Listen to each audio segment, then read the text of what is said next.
et remercie chacune et chacun pour la présentation de ce rapport sur lequel nous avons travaillé en commission.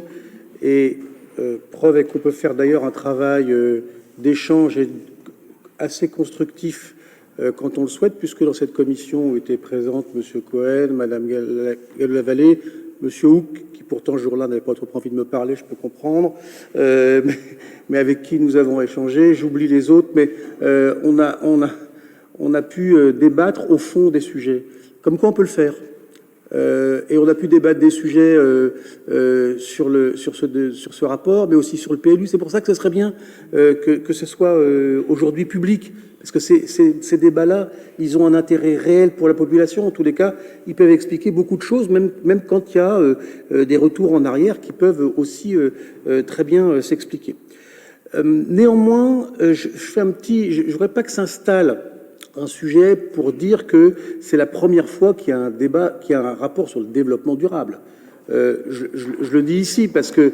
tu parlais du bilan carbone, hein, j'ai été précis là-dessus. Oui, on parle du bilan carbone, mais c'est un peu dérivé. C'est un peu dérivé, donc je préfère dire que c'est pas le rapport sur le développement durable. Je voudrais pas faire injure à Yves Massot, qu'il préparait, qu'il le faisait régulièrement, bon, et qui nous en faisait une restitution parfois un petit peu plus longue. Il appréciera. Il sait que c'est de l'humour. Je reviens sur le sujet, sur la neutralité carbone 2040. Moi, je crois qu'il faut vraiment se poser sur ces sujets-là, parce que on voit bien que quand l'outil carbone vient d'être bâti, et ça encore, Monsieur le maire, vous le savez, je suis d'accord avec vous, pour essayer d'avoir une bonne politique, il faut partir d'un document de base. Donc là-dessus, dont acte. Maintenant, on a eu le débat avec M. Cohen. La neutralité carbone en 2040, je ne vois pas très bien comment on y arrive. Là-dessus, il paraît qu'on va avoir des développements, mais là aussi, ce n'est pas public, donc j'aimerais avoir votre avis sur le sujet. Pour moi, l'un des principaux outils du bilan carbone, enfin de l'amélioration de ce bilan carbone, c'est le schéma directeur immobilier et savoir ce qu'on en fait réellement. C'est bien là où on va travailler sur les sujets de fond.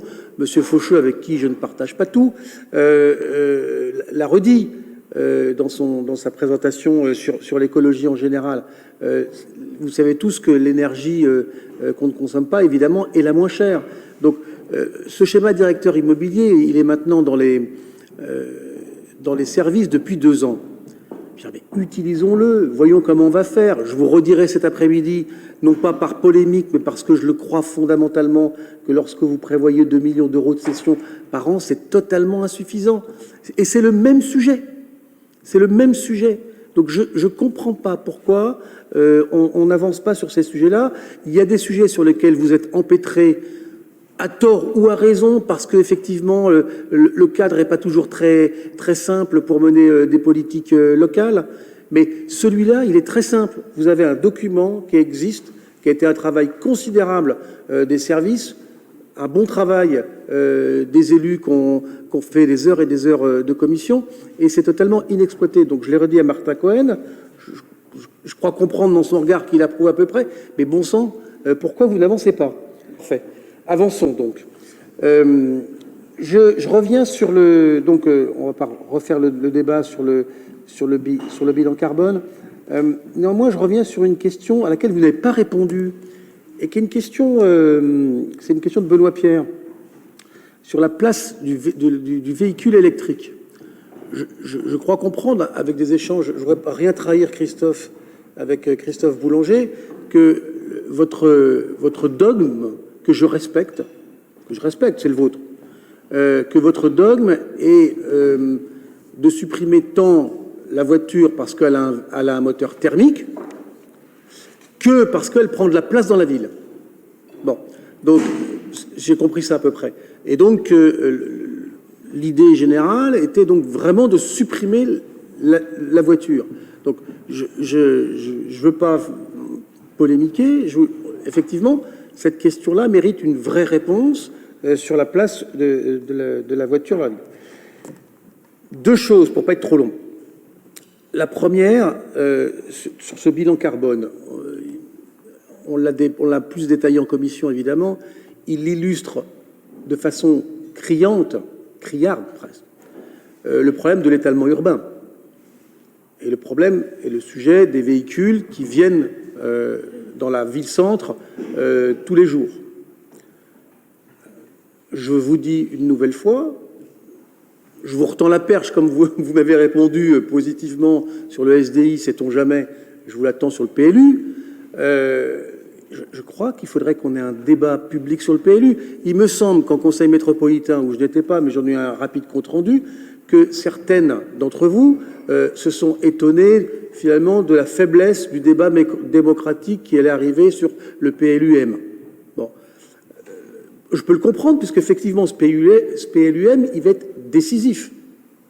C'est la première fois, c'est nouveau, c'est global, etc.